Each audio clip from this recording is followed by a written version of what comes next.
He's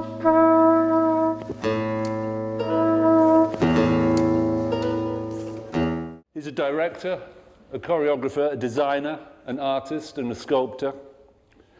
He's worked with most of the great names of contemporary culture: Tom Waits, Philip Glass, William Burroughs, Lou Reed, Jesse Norman, Marina Abramovich, Laurie Anderson, Allen Ginsberg, Susan Sontag, David Byrne, Isabelle Huppert. The list goes on. In his 40 years at the forefront of the avant-garde, he's received countless awards and prizes. He's received not one but 2 Guggenheim Fellowships. He won the Golden Lion Award in Venice for sculpture. He is a Commandeur des Arts et des Lettres. The Dorothy and Lillian Gish Prize is on his mantelpiece. And in '86, the Pulitzer Prize jury unanimously selected him and his international collaboration, The Civil Wars, for the Drama Prize. But the supervisory board rejected the choice and gave no drama award that year. A travesty. He's on a rare trip to London to remount Einstein on the Beach, the collaborative work he did with Philip Glass and Lucinda Childs, which made his name over 35 years ago, and which launched one of the most amazingly prolific and groundbreaking careers in the performing arts. Susan Sontag said, "I can't think of any body of work as large or as influential." So with that small build-up, I'd like to welcome someone I'm proud to call a friend and a great hero, Robert Wilson.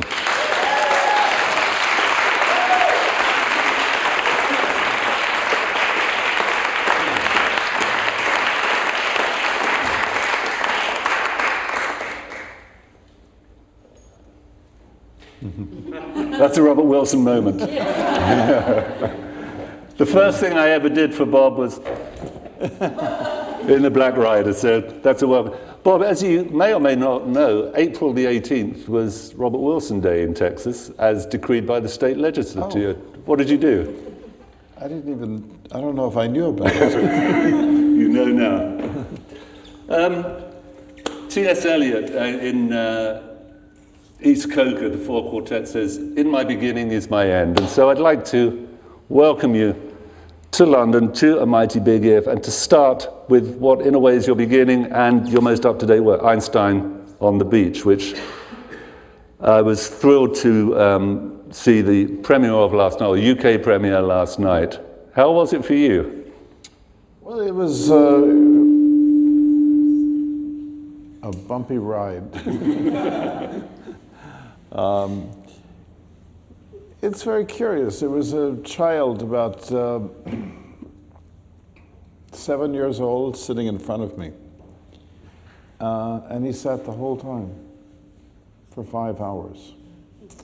And he was very intent and concentrated on the stage. And his mother was next to him. And she was very anxious and nervous and kept trying to distract him or speak with him, and he didn't let her. And she would get up and leave and come back. So I thought that was a good sign. This kid who sat there for What was built into 5 hours. the performance last night was that it was a 5-hour show with no interval, Einstein on the Beach, and the Barbican, of course, is a seated venue, and it could have been an absolute nightmare, except everyone knew that they would be getting up and down at some point to go and refresh themselves or whatever. And it took on an almost promenade feel, didn't it, the evening? Did you think? Yes, I think that, when I made this in 1976, at that time I was thinking about a theater that could go on all the time, that would always be there. So if you wanted to go in the middle of the night, if you wanted to go in the afternoon on a coffee break, if you wanted to go in the evening, it would always be something going on. And I made a play that was 7 days long. I made a play that was 24 hours long. I made one that was 12 hours long that went from 7 in the evening to 7 in the morning. And so this was all a part of that era where it was okay to come and go. Yeah. And it's like going to a park or a place where you can sit for 10 minutes, 15 minutes and watch clouds pass or daydream. And I was very curious to see how that would work today. Yeah.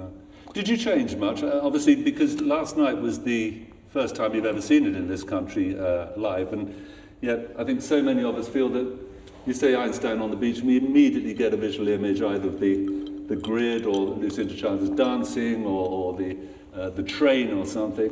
But of course, it's all inherited cultural memory that we've got. We've only ever seen it in reproduction, unless we've been lucky enough to go to see it in New York or any of the other great metropolises where it has been. Why was it so long coming here?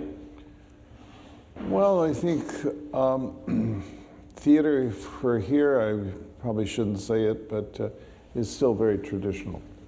And it's, I mean, there was an explosion that happened in the plastic arts and the visual arts at the end of the 20th century. I mean, before that you had, what, Francis Bacon and maybe a few others, but suddenly there was this explosion with, and London became an international scene for the plastic and the visual arts, and somewhat the performing arts. But for the most part, just from the little I see, the theater is still very traditional. Yeah. And I mean, it's a little bit like New York. New York is the same. We're very cut off, we're very isolated, and especially within the United States, so that it's like your collaborator, Philip Glass, was saying in relation to this, a lot of that work that was made back in the 60s, 70s, and 80s, it now to a new generation, or even two generations, just looks incredibly fresh and challenging and bold and adventurous. And it's very different. It's that so much of the theater we have today, and opera, is meant to be understood. Do you understand what I'm saying? Do you understand?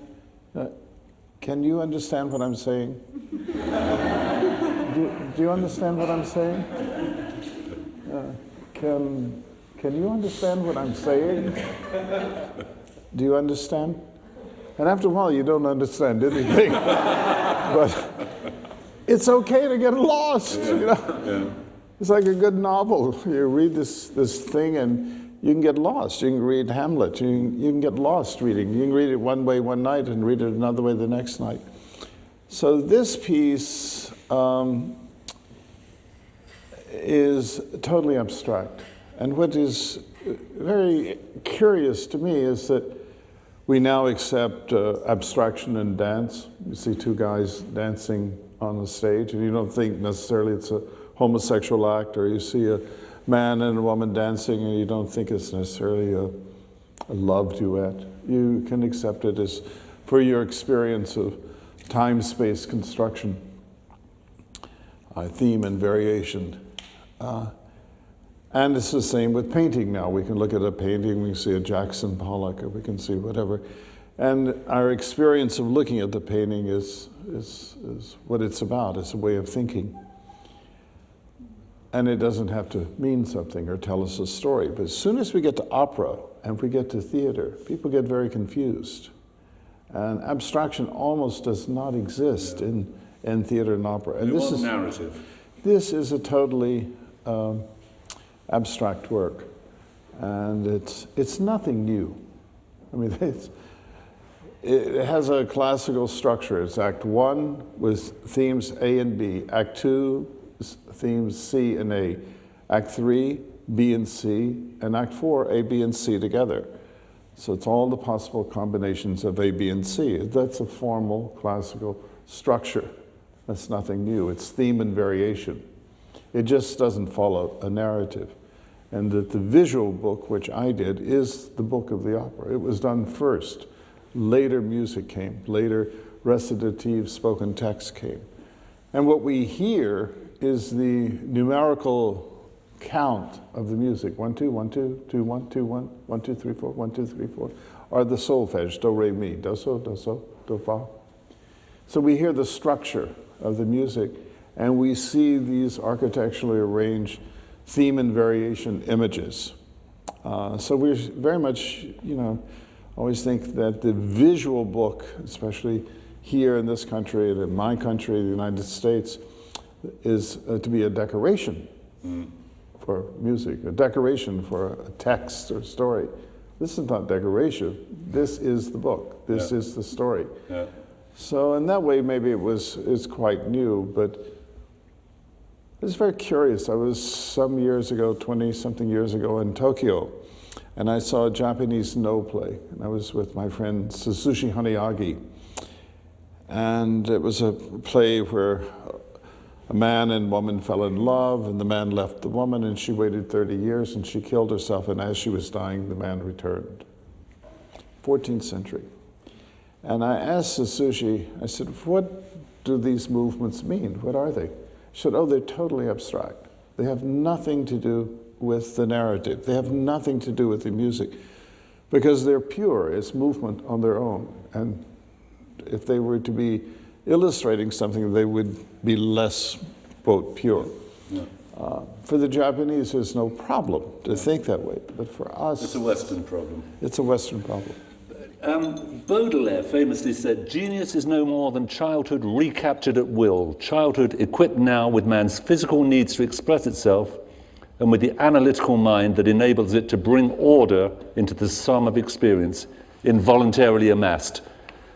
And can I come back to your childhood, which I think you have in some ways recreated at will, using different elements of it. Born 1941, Pearl Harbor year, in Waco, Texas. Southern Baptist family. Could you tell us a bit about your parents? Oh, they were, my father came from a wealthy family. He was a spoiled rich kid. He was the youngest of 7 children. At least that hasn't passed down the genetic chain. And he was the only one of 7 children that ever worked. He had never been to a theater until he came to see my work. And he said to me, he said, son, not only is this sick, it's abnormal. He knew you were onto something. My sister came to see Einstein on the beach, and she said, I don't know how you got away with all that. People have been asking that for years.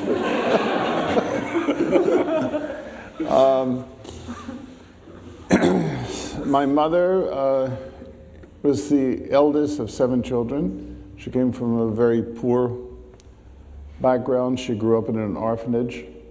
She finished high school and went to a business college for 2 years and put her brothers and sisters through school. She taught herself French. Yep. She couldn't speak it, but she could read it. She read Baudelaire. Did she? She did. And Rimbaud. She was a quiet person. She was silent. Were there books around the Wilson household? Were books a thing, or were paintings a thing, or stories? No painting. No. There were no museums, no art galleries in Waco. No. Waco is a very conservative, radical community, Southern Baptist, and it was a sin to go to the theater. It was a sin if a woman wore pants. It was a sin to social dance. In Baylor University, the largest Southern Baptist institution of the world, it was only about 10 years ago did they allow social dancing on the campus.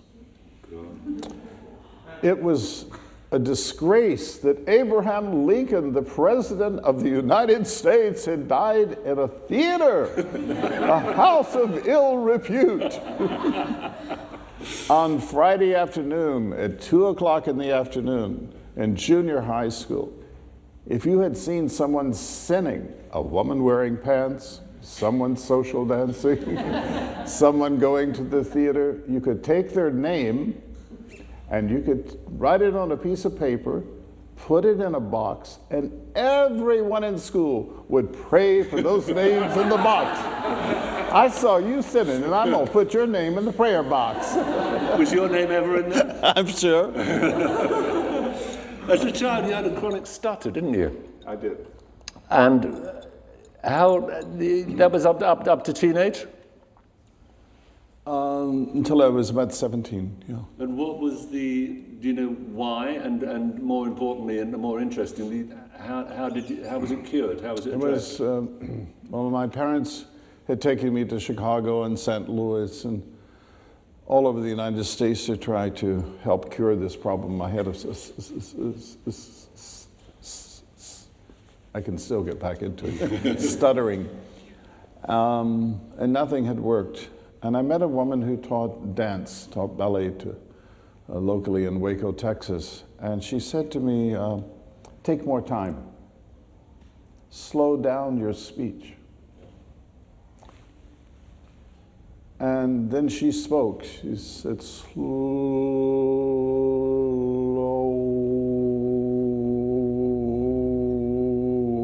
your speech. And within about 6 weeks, it was more or less cured or quickly? Yep. Amazing. And it was, now looking back on it, I think, Richard, it was like speeding in place. And so that had a profound influence on me and thinking and... Because of your speech impediment and your stutter, you were a slow learner and you were probably slightly dismissed as not being that bright, and you probably weren't that sociable. How was the young Bob? How did the young Bob... Did you rule the roost at home? Were you putting on plays? Were you saying, so Mom, listen to this? Not so much. I don't know, I think... I'll tell you a story about my sister. I was directing a play in Cologne in the Schauspielhaus, and there was a child, like 7 or 8 years old, and I said, Stefan, what do you think of this play? You think it's going to work? I said, come on, tell me more than that. What do you think about it? I said, come on, tell me what you really think. He said, you know, Bob, it's a little slow. I was directing a play in Boston, Massachusetts, and I had a Japanese costume designer, and I said, Yoshi, what do you think of this play? You think it's going to work? I said, come on, you can tell me more than that. What do you think about it? I said, come on, tell me what you really think. He said, you know, Bob, it's a little slow. Now, my sister, I haven't seen her in 20 years. I had adopted an Afro-American boy, and she was married to a racist. So she had never been to the theater, and I called her, I was in New York, I said, hi, Suzanne, this is your brother, Bob.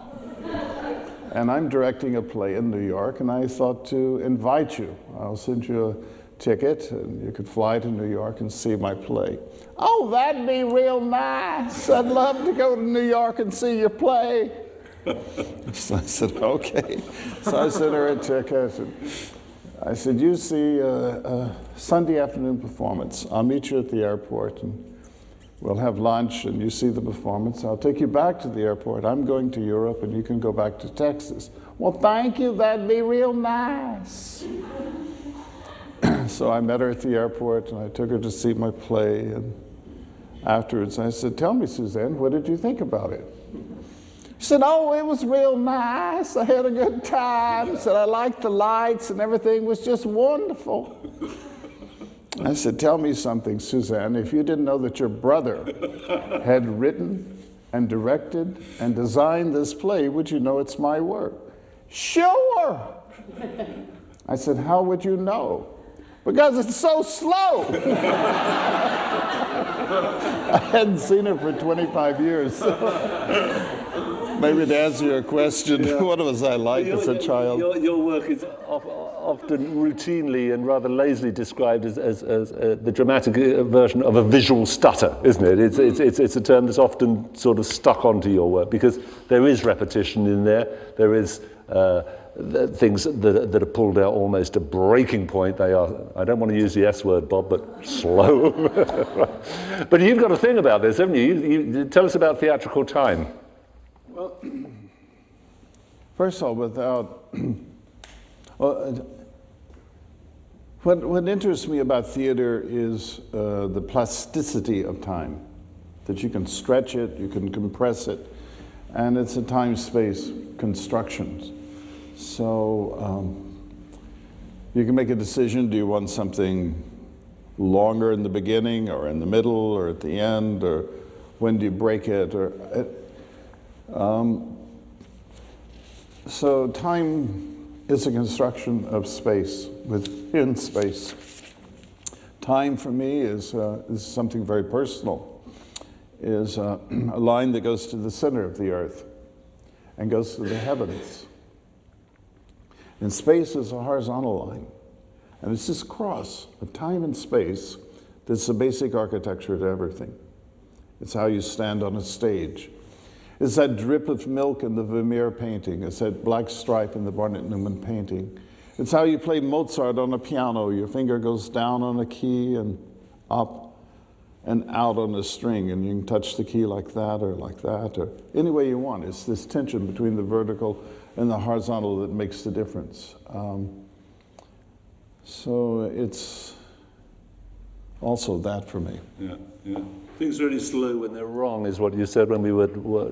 It was my pleasure to work with Bob on something called Black Rider, which we'll talk about sooner rather than later, because I... The curious thing, Richard, if you think... I think time has no concept. People say in my work in the theater that people move slow. And if you think you're moving slow, it's one thing. But if you move slower than you normally do, and you don't think about it, everything in the world is going on. Every energy imaginable. The body is full of batteries of hundreds of different kinds of times and energies happening every second. Yeah. So it has no concept. It's something we experience. And to experience something is a way of thinking. Yeah, yeah. I'm going to fill in a bit of biographical detail just because, I mean, I know I only have to say one word to you and you will come out with a fabulous story that will engage and mesmerize our audience, and then you will miss your plane. But I'm very mindful of your plane. You moved to New York. Initially you studied law in Texas. You moved to New York and studied architecture at Pratt. Mm-hmm. Is that right? That's correct. And then you fell in love with dance, didn't you? Dance became something that liberated you, if you like, from everything within yourself, but all the stuff that you brought from Waco as well. Well, I went to the Broadway plays and I didn't like them, and I still don't for the most part. And I went to the opera and I didn't like that, and I still don't for the most part. And then I saw the work of George Balanchine in the New York City Ballet, and I liked that very much. Yeah. And I like the classical dance and especially the abstract work. And then I saw the work of Merce Cunningham and John Cage, and I like that very much, and I still do. And I particularly like the abstraction. There was so much space, there was so much freedom to think whatever I wanted to think. And I thought, it's so curious that that's never, why isn't it in our theater, in plays, and why isn't it in opera? I did hear Four Saints and Three Acts, the opera of Gertrude Stein and Virgil Thompson. Yeah. And the public, and especially the press, they were very confused. They were trying to make a story out of something where there was no story. And it was a time that a lot of very challenging work was being made, wasn't it? I mean, it was the beginning of that 60s avant-garde with Merce Cunningham, with John Cage.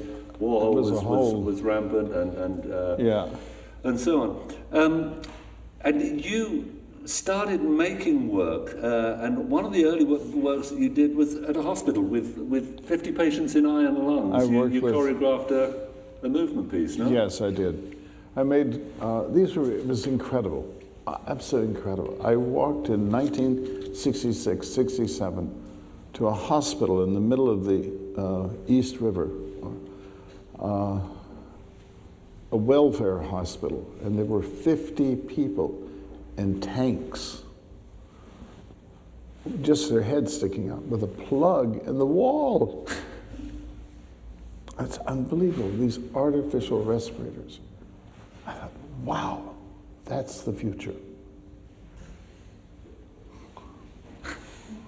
I mean, no one can get in that box. I mean, they can't pull the plug out. They're just living there. It's like a shock.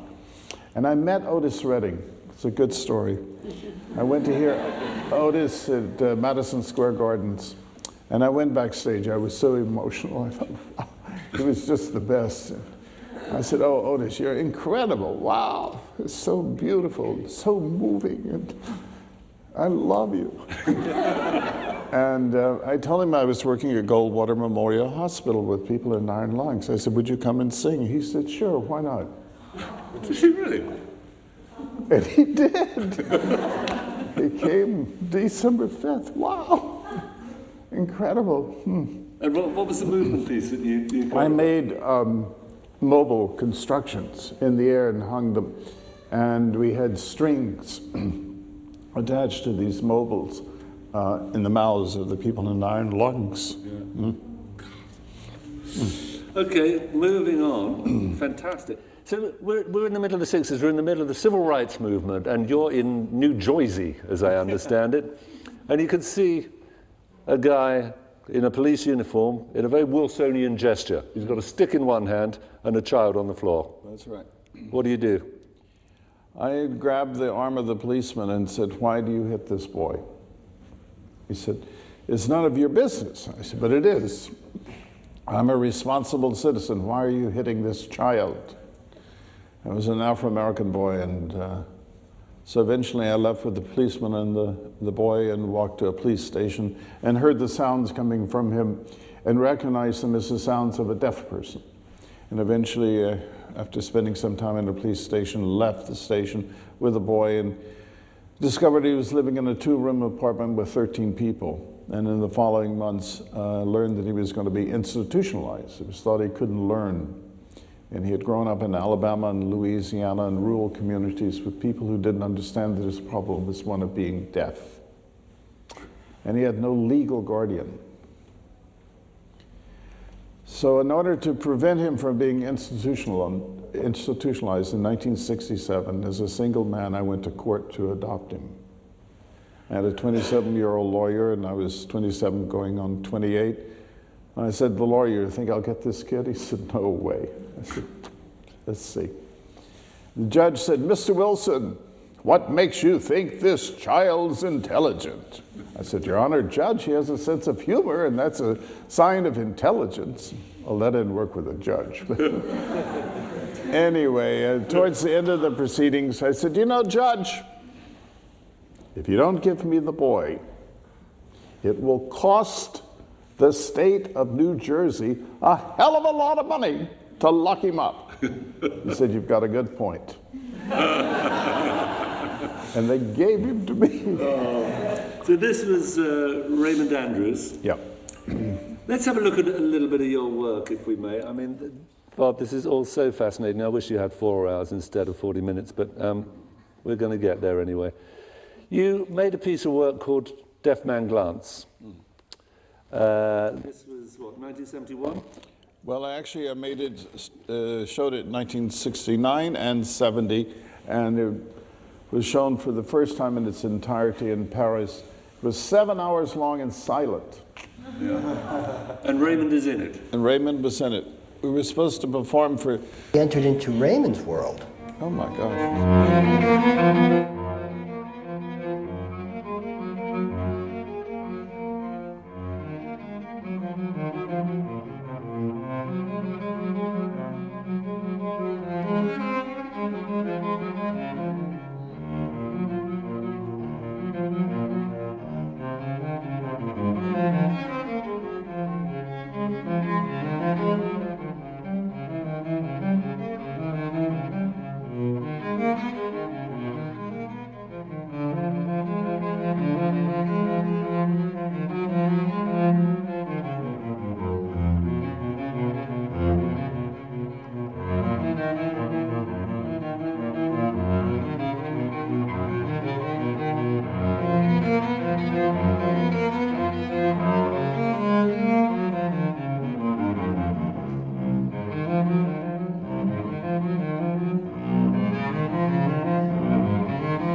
I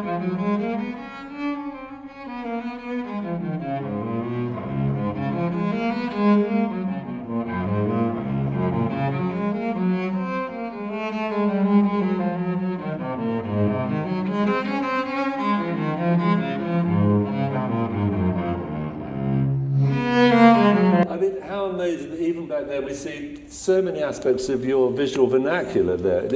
Have you not seen that for a while? I have never seen it. It is your work, isn't it? No, it is. I didn't know we had. I didn't know there was any record of it. That's Well, that apparently was filmed in Brooklyn Academy of Music, and as you say, it went to Paris, and you were something of a sensation, weren't you? Or not an overnight sensation because you had been working, but. No, I had never been to Europe, and we were to do 2 performances, and we ended up playing 5.5 months to 2,200 people every night. Yeah, but even more interesting, Bob, it was a sensation in France. It received the French Critics Circle Award for Best Foreign Play, but no less than Louis Aragon wrote a review in the form of a long letter to his dead surrealist colleague André Breton. He said, "This strange spectacle, neither ballet nor mime nor opera, but perhaps a deaf opera, calls forth new ways with light and shadow. It seems to criticize everything we do out of habit. Deaf Man Glance is an extraordinary freedom machine." Now, a letter from Aragon to Breton is not a bad place to get the thumbs up, is it? Huh? And suddenly you're one of the foremost avant-garde directors in the world. That letter had a big impact. Yeah. You invited your dad to Paris to see that, didn't you? I did. My son said, "Well, I don't think I can make it this year, but if you're going to do one of those things next year, maybe I can make it." So I called him a couple of years later. I said, "No, Dad, I'm doing one of those things." That's when he said, "I don't know." He said, "Son, it's not only is it sick, it's abnormal." Your work, moving on from this, your work is characterized by a formalist, stylist approach to theatre rather than a naturalistic one. And as we said, time is slowed down to breaking point. Everyday gestures are repeated and deconstructed, and language, text, and music are all dismantled and reassembled. And throughout it, you have this amazing use of light. You said, "My theatre in some ways is really closer to animal behavior. When a dog stalks a bird, his whole body is listening. He's not listening with his ears, with his head. It's the whole body. The eyes are listening." And I remember you told me once that you always loved Brando, who was the king of the method. Tell us a bit about your response to Brando and your own method. Well, one of the best things, I'm not an Arthur Miller fan, but one of the best things he wrote was towards the end of his life. He wrote about seeing Marlon Brando in 1946 in a Maxwell Anderson play on Broadway. It was his first time to be on stage, Brando, and he said that there was a scene was a cafe, and it was at dusk, and the cafe was empty. We heard a car pull up, and a door slammed. The door of the cafe opened, and Brando entered from upstage and walked all the way downstage and just stood there.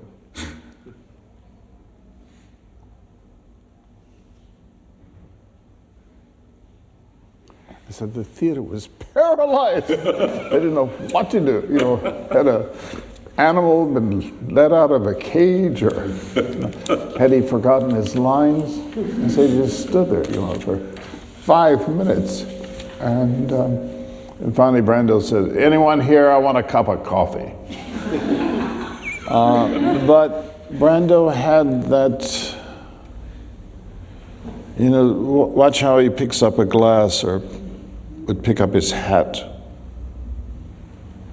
I mean, it wasn't an intellectual thing. It was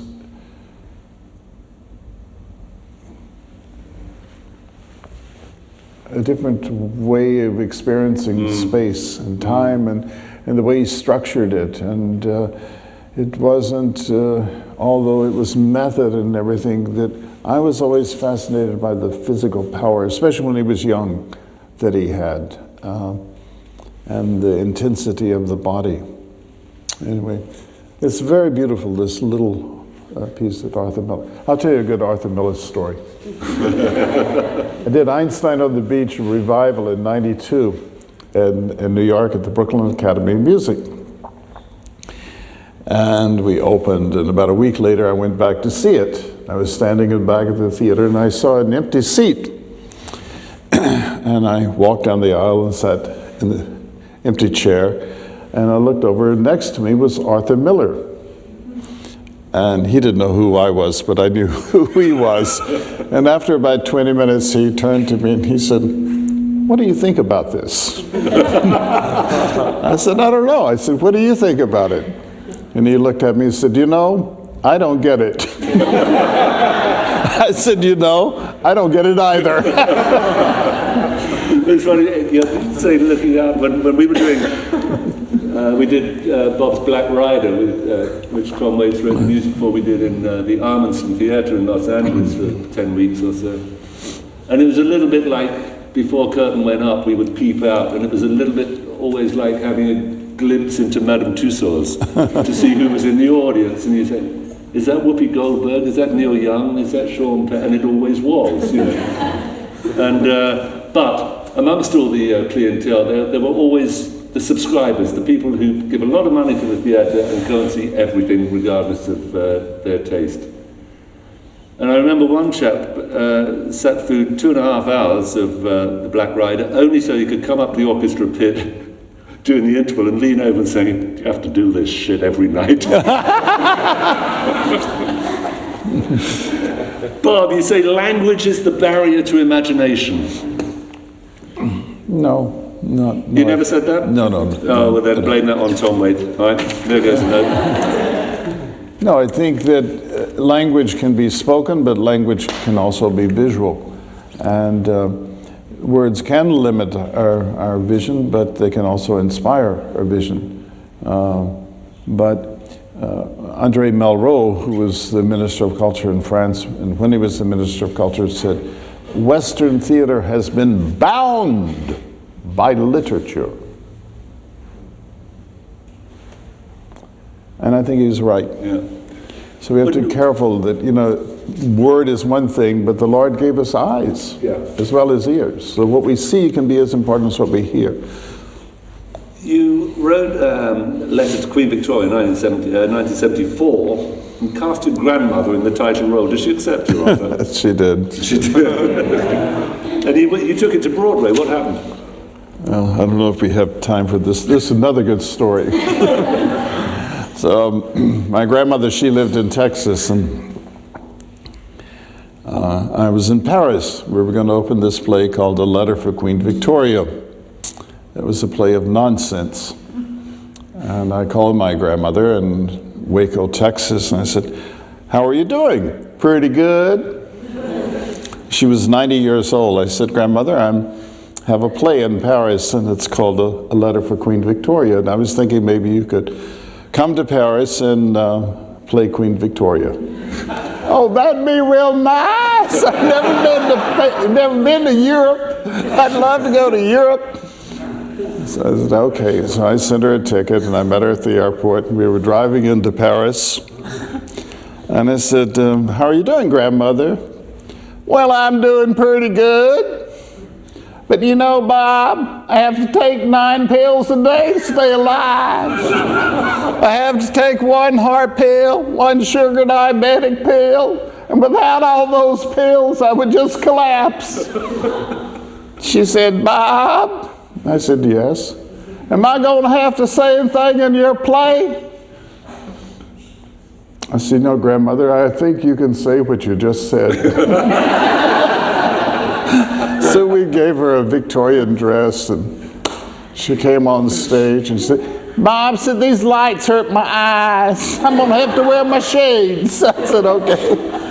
So she was standing in front of the curtain, and Paris, and she said, you know, I have to take 9 pills a day to stay alive. I have to take 1 heart pill, 1 sugar diabetic pill, 1 liver pill, and without all those pills, I would just collapse.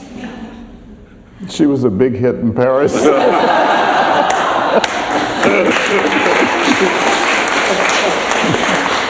Moving on to Einstein. Oh God, I wish we had more time. But moving on to Einstein, would you just tell us a little bit about the trials and tribulations of actually getting it on in the first place?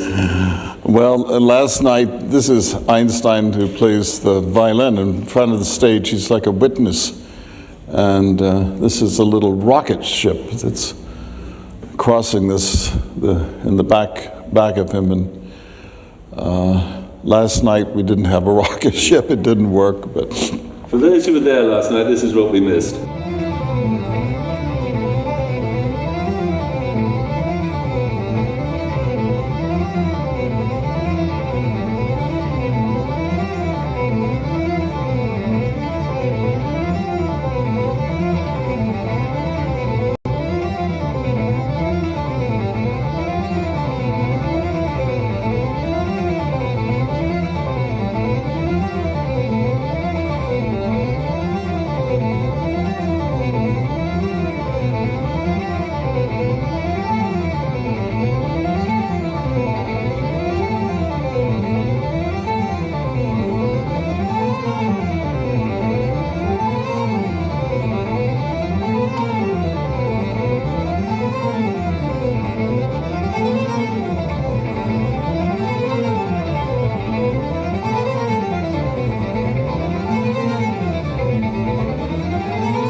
If we had 5 hours, Bob, I'd play the whole thing, believe me. It was a tricky gig to get on in the first place in New York, wasn't it? It wasn't something that was just easy. Find a theatre, get it on, and get back as actually, no one wanted to do it, so we had produced it in major theaters in Europe and cities, and so I wanted to do it at the Metropolitan Opera, and they said no. And then I had tried to get funding from the National Endowment for the Arts. They said, oh, something like that should not be in a theater. You should do it in a loft or a factory space. I said, no, I want to put it really in the mainstream of theater. I would like to be in Lincoln Center at the Met. And then I noticed in the schedule of the Metropolitan Opera that they had a dark night. So I went and I said, can I rent the theater? So they had to check and see, and finally they said, okay, if you have the money, yes. So I didn't have the money, but I did it. And so that's what happened. We rented the theater, and I took a full-page ad in the New York Times, and I hand-lettered the ad and said, Einstein on the Beach, 1 performance only, Robert Wilson, or Philip Glass, Robert Wilson. Tickets $2 to 2,000. And I put the $2 seats next to the 2,000. And we sold out in a few days. And it was many people coming from downtown in Manhattan who had never been to Lincoln Center, had never been to the Met, came. And then I said, well, the next night was dark. The following Sunday was a dark night, so we rented that for triple time wages because it was a day off, and we did 2 performances. And it really is what established Phil's career. Yeah. What did your dad say? My father came to see it, and he couldn't believe it. It was 5 hours long, standing ovations at the end at the Metropolitan Opera. And he said, "Son, you must be making a lot of money." I said, "No, Dad, I'm not." I said, this cost several $1,000,000 to make, and I'm $250,000 in debt. "You $250,000 in debt?" I said, "Yes, I am." He said, "I didn't know you were smart enough to be able to lose $250,000. I said, "Dad, it wasn't easy. It was a lot of work." The first time I ever had the pleasure of seeing you was at this thing. Oh, God. Royal Court, London, 1977. Where do you get all this? A piece called, I was sitting on my patio, this guy appeared, I thought I was hallucinating. Unfortunately, the Royal Court didn't have enough letters to put that up front. So it's called Patio. And compared with Einstein, this is the chamber work, isn't it? This was you and Lucinda doing the same monologue in 2 different ways, either side of an interval. Yeah? Yes. I did the first act, Lucinda did the second act, and we had the same text. And people could not believe that it was the same text because we did it in such completely different ways. And you were described as aloof, cold, and precise, while Lucinda played it for laughs. Yeah. Well, we were. That was your first time in London as a performer? I mean, it was. You can't believe the people leaving. It was I mean, it was like, I think some nights there were just like 3 or 4 people left. In the theater. It was a text of nonsense, and it was not the cup of tea for the English at that time. Moving on, Bob, we've got the Olympics coming up in London this year. You ever had a good experience with the Olympic Committee? I've had a difficult time with the Olympics. I made a play in 1984 Olympics. I worked on it 5 years. It was 12 hours long. There were sections that were realized in various countries, 6 countries, and built productions in Japan, Germany, Italy. And the idea was to bring all this together into one work. And we had David Bowie as Abraham Lincoln. I had a famous no actor playing Robert E. Lee. It was a mammoth work. And they had asked me to do it, actually. That was the ironical thing. And we were trying to get the monies to present all of this in LA. And Peter Uberoff, who was at that time head of the Olympics, was really adamantly against it. He was afraid of it. And Bob Fitzpatrick, who was head of the cultural program for the Olympics, they really got cold feet that this thing was just too weird and to be 12 hours long. And so they canceled it. And I couldn't believe it. I had spent 5 years. I'd found funding for millions of dollars for this thing all over the world. And wow. Little Mon said in France, it's a crime against culture, a crime against art, and there were many people outraged. And I learned about it through the press. Someone called for an interview and said, your Civil Wars project is canceled for the '84 Olympics. I said, what? I said, yes, it's canceled. I said, I can't believe this. They haven't told me. So I checked. I called John Rockwell, who wrote for the New York Times. He said, yes, it's on the wire service. It's canceled. So I know, what do I do? And so I called Phil Glass. I said, Phil, what do I do? And he said, don't. He said, just accept it. Go on, think about the next thing. And I was hurt and angry. And he said, no, better just go on, forget it. So I did. Yeah. And it's never been performed in its entirety? It never was, and someone has just asked me now to do it in Brazil, but my work for the most part will never be seen again. And Lincoln Kirsten said in the late 50s, early 60s, modern dance will have no tradition. Wow. And I think he's right. So much of what happened in the 60s and with my generation were events. They were like shooting stars, that, you know, events that happened once in a lifetime. The 24-hour play I did was an event of that time, and it wouldn't make any sense to do it today. The 7-day play. So do you think, for example, that the Pina Bausch aesthetic died with Pina, or can that be? I doubt that it'll live. I hate to say it. I don't think the work of Merce Cunningham will, the influence of Merce certainly will go on for. There's the legacy, is the influence rather than. But Balanchine, yes. I think, you know, 100 An years English now. artist recently said, and it's quite germane to that point, art is not about what you make, it's about what you make happen. Jeremy Deller. And in a way, that's pretty much what you're saying. The legacy of Cunningham, the legacy of Pina Bausch and yourself lives on, even if the individual works do or don't. Who's to say? But it's a nature of, I think the same thing about Marina Abramovich's work, that I saw her retrospective at MoMA. I mean, I shouldn't say it, I love Marina and we're very close friends.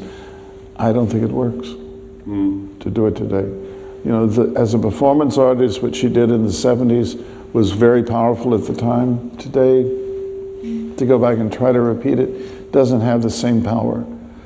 Yeah. Whereas I said, at Balanchine, if you want to go back and do those ballets, you want to go back and do Shakespeare or something, that's a different, they're classical works constructed classically.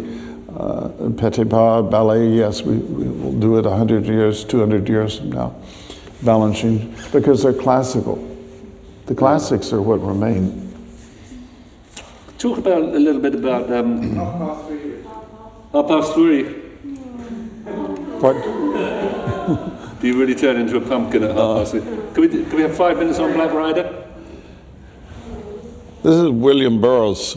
For me, it was a trilogy made in heaven. It was yourself, it was William Burroughs and Tom Waits collaborating. Now, old George was a good straight boy to begin with, but there was bad blood in him some way. He got into magic bullets, and that leads straight to devil's work like Mary Joanna leads to heroin. Think you can take them bullets or leave them, do you? Just save a few for your bad days. We all have those days when we can't hit for shit. Reluctantly, I know you're going to have to come back, Bob. Okay. Can we have 2 questions from the audience? I think it's only fair since Bob's here and is about to go, rather than detain him, and I'd love to take him through Krapp's last tape, which he's doing himself in Enniskillen, in the land of Beckett, and August 24th. August 24th. Eugene Ionesco famously said of Bob's silences are more effective than Beckett's because Bob's silences say more. And I think you doing Krapp's last tape in Ireland, now there's something. Oh, God. That's worth getting on Ryanair for.